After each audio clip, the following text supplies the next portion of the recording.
নমস্কার সুধী ভক্তবৃন্দজন, রাধে কৃষ্ণ। শ্রী জয়দেব গোস্বামীর জীবনী আপনাদেরকে বলছিলাম, যার একটা অংশ কালকে আমি বলেছি। আজকে তার পরবর্তী অংশে আসছি।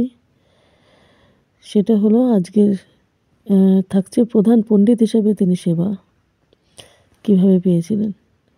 রাজা লক্ষণ সেনের প্রধান পণ্ডিত্য থাকাকালীন জয়দেব গঙ্গার তীরে নবদ্বীপে বসবাস করতেন। তিনি তিনজন ঘনিষ্ঠ বন্ধু ছিল: শ্রী উমাপতিধর, আচার্য শ্রী গোবর্ধন এবং কবি ক্ষমাপতি, যাদের গীতা গোবিন্দম উল্লেখ আছে। গীত গোবিন্দমে যাদের কথা উল্লেখ আছে। বৈষ্ণব হিসাবে জয়দেবের উচ্চ মর্যাদা সম্পর্কে অবগত লক্ষণ সেন তাকে তার মন্ত্রী হওয়ার এবং সমগ্র রাজ্যে রাজকীয় পণ্ডিত হিসেবে কাজ করার জন্য অনুরোধ জানাতে গিয়েছিলেন। যাই হোক, রাজা তার মন্ত্রীদের নিয়ে জয়দেবের বাসভবনে পৌঁছালে জয়দেব অসন্তুষ্ট হন। তিনি বিশ্বাস করতেন যে রাজার উপস্থিতি একজন জাগতিক ব্যক্তিত্ব তার বাড়িতে কলুষিত করেছে। রাগে জয়দেব নবদ্বীপ ত্যাগ করার সিদ্ধান্ত নিয়ে নেয়। রাজার বিদায়। রাজা তার ভুল বুঝতে পেরে জয়দেবকে প্রণাম ও জানালেন এবং বিনীতভাবে অনুরোধ করলেন, দয়া করে আমার রাজ্য ত্যাগ করবেন না। আমি কোনো অপরাধ রাজা হিসাবে আমি অনেক অনাকাঙ্ক্ষিত কর্মকাণ্ডের সাথে জড়িত, এটা ঠিক, কিন্তু আপনি চলে গেলে সবার জন্য বিরাট ক্ষতি হবে। আমাদের বৈষ্ণবদের আশীর্বাদ দরকার এবং আমি শুধুমাত্র সমগ্র রাজ্যের উন্নতির জন্য আপনার নির্দেশনা চাইতে এসেছিলাম। রাজা নর্মতা দেখে জয়দেব তখন নরম হলেন এবং থাকতে রাজি হলেন, কিন্তু আরও অনুপ্রবেশ এড়াতে তিনি গঙ্গার ওপারে চলে গেলেন, যিনি রাজাকে তার সাথে দেখা করার অনুমতি দিয়েছিল। তবে একমাত্র একজন বৈষ্ণব ব্রাহ্মণের সাধারণ পোশাকে রাজকীয় ক্ষমতার কোনো প্রদর্শন ছাড়াই তার সঙ্গে দেখা করতে আসলো। শ্রীকৃষ্ণের অলৌকিক ঘটনা। গীত গোবিন্দম রচনায় করার সময় জয়দেব একটি বিষয় বিনোদনের কথা লিখতে গিয়ে চিন্তায় হারিয়ে গিয়েছিলেন।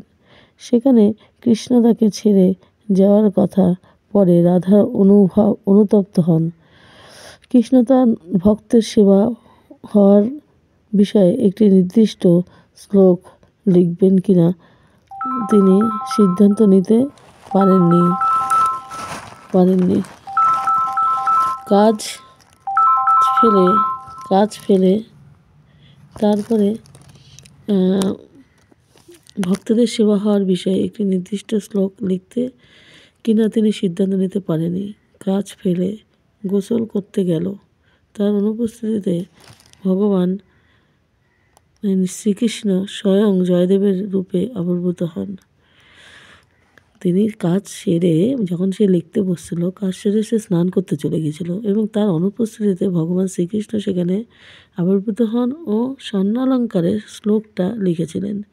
পদ্মাবতী তৈরি খাবার গ্রহণ করেছিলেন। জয়দেব ফিরে এসে পদ্মাবতীকে তার সামনে খেতে দেখে অবাক হয়ে গেলেন, যা ছিল ঐতিহ্যের বিরুদ্ধে। তিনি ব্যাখ্যা করেছেন যে তিনি ইতিমধ্যে একটি খাবারও খেয়েছেন এবং তার ঘরে চলে গেছেন। জয়দেবের রূপ নিয়ে শ্রীকৃষ্ণ নিজে এসেছিলেন, কিন্তু জয়দেব গিয়েছিল স্নান করতে। সেই সময় তিনি পদ্মাবতীর হাতে রান্না খায় এবং যেই পদটি তিনি রচনা করতে পারছিলেন না, সেই পদটি তিনি রচনা করে ফেলেন। জয়দেব তার ঘরে গিয়ে স্বর্ণাক্ষরে লেখা শ্লোকটি দেখতে পেলেন, যে শ্লোকটি তিনি লিখতে দ্বিধাবোধ করছিলেন। বস্তু সজল চোখে তিনি স্ত্রীকে ডাকলেন, পদ্মাবতী, আপনি পরম ভগবানের দর্শন করবে অনেক ভাগ্যবান। তাই ঐশ্বরিক ঘটনার দ্বারা অনুপ্রাণিত জয়দেবের ভক্তি গভীর হয়। তারপরে আছে ভগবান কৃষ্ণের প্রকাশ। পরে লোক সম্মোচন সেনা একজন ভক্ত রাজা ও কাম্পহটিতে জয়দেবের জন্য পাতার তৈরি একটি কুঁড়েঘর তৈরি করেন। ভগবান শ্রীকৃষ্ণ, জয়দেব ও তার স্ত্রী কাছে সেই জায়গায় আবির্ভূত হন। সেখানে বেড়ে ওঠা ক্যাম্পা গাছের সোনালি রং নিয়ে তিনি ভগবান চৈতন্য রূপে তার রূপ প্রকাশ করেছিলেন এবং তাদের বলেছিলেন যে তিনি শীঘ্রই নবদ্বীপে সমবেত জপ করতে ও সন্ন্যাস গ্রহণ করতে এবং গীতা গোবিন্দ উপভোগ করতে পুরীতে যাবেন। তিনি জয়দেব ও পদ্মাবতীর পুরী যেতে নির্দেশ দেয়। ভক্তিবিনোদ ঠাকুরের মন্তব্য। ভক্তিবিনোদ ঠাকুর মন্তব্য করেছেন যে যদি শ্রী গৌরাঙ্গ দেব এখন নিজেকে প্রকাশ করেননি, তার ঐতিহ্য উপস্থিত জয়দেব গোস্বামীর মতো ভক্তদের জীবনে স্পষ্ট ছিল, যারা ভগবানের দৃষ্টি ও নির্দেশনার স্থান পেয়েছিল। আচ্ছা, এর থেকে আমরা কী শিক্ষা পাই? কালকে তো দুটো শিক্ষার কথা বলেছিলাম, আজকে হচ্ছে নিঃস্বার্থ সেবা। জয়দেবের সেবা তার গুরু, বৈষ্ণব সম্প্রদায় ও শেষ পর্যন্ত ভগবান কৃষ্ণের প্রতি কোনো স্বার্থপর উদ্দেশ্য ছাড়াই ছিল। গীত গোবিন্দম রচনায় তার নিবেদন ছিল সম্পূর্ণরূপে ভগবানের সন্তুষ্টি এবং ভক্তদের উন্নতির তর্জমা, ক্ষমা ও সমবেদনা। এমনকি রাজা যখন তার বাসভবনে প্রবেশ করেছিল, তখন রাজার নর্মতা প্রত্যক্ষ করে জয়দেব করুণা ও ক্ষমা করে দিয়েছিল।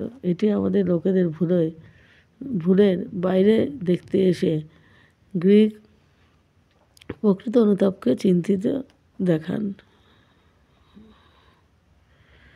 ভগবানের উপর নির্ভরশীলতা। কৃষ্ণকে তার ভক্তের সেবক হওয়ার বিষয়ে জয়দেবের লিখিত দ্বিধা, স্থানীয় বিনোদন বর্ণনা এবং গভীর শ্রদ্ধা ও সম্বন্ধে ও নিজেই প্রমাণ করে যে আমরা যেন ভগবানের কাছে আত্মসমর্পণ করি এবং তখন তিনি আমাদের সর্বাধিক প্রচেষ্টা আমাদের পরিচালনা করেন। তো আর একটা হচ্ছে প্রার্থনা। হে পরমেশ্বর ভগবান, আমাদের শ্রী জয়দেব গোস্বামী দৃষ্টপূর্বক নর্মতা ও ভক্তি দান করেন। তিনি আমি যেন আমার অহংকার ত্যাগ করতে পারি এবং জয়দেবের মতো নিঃস্বার্থভাবে আপনার সেবা করতে পারি। এমনকি চ্যালেঞ্জের সময়ও আমায় আধ্যাত্মিক যাত্রায় আমাকে গাইড করুন। আমি সর্বদা আন্তরিকতা এবং সারি ও আমার জীবনে আপনার কাছে একটি উপহার হাতে পাওয়া। তো এই ছিল জয়দেবের জীবনী, যে কিনা ভগবানের কাছে সম্পূর্ণরূপে সমর্পিত তার জীবন। সে তার জীবনের সবটুকু দিয়ে ভগবানের চরণে সেবা করে গেছেন পুরো জন্ম ধরে। তাই আমাদেরও উচিত অনেক কিছু না পারি, ভগবান যে সংসার দিয়েছে, সন্তান দিয়েছে, তাদেরকে লালন পালন করে সংসারের প্রতি কর্তব্য করার পরে যেটুকু সময় থাকবে ভগবানের নাম গান করা, ভগবানের জপ করা এবং ভগবানকে কোনো পরিস্থিতিই ভুলে না যাওয়া। তো ভগবানের সঙ্গে থাকুন সবাই বলুন হরে কৃষ্ণ কৃষ্ণ কৃষ্ণ হরে হরে, হরে রাম রাম রাম হরে হরে। সবাই ভগবানের চরণে থাকুন, আনন্দে থাকুন, সুস্থ থাকুন, ভালো থাকুন। রাধে কৃষ্ণ। ভালো লাগলে চ্যানেলটাকে সাবস্ক্রাইব করবেন আর একটা লাইক এবং কমেন্ট দেবেন, যাতে আমি আমার শ্রীকৃষ্ণের প্রচার আরও এগিয়ে নিয়ে যেতে পারি। আপনাদের সবার আশীর্বাদ আমি কাম্য। Thank you. রাধে কৃষ্ণ।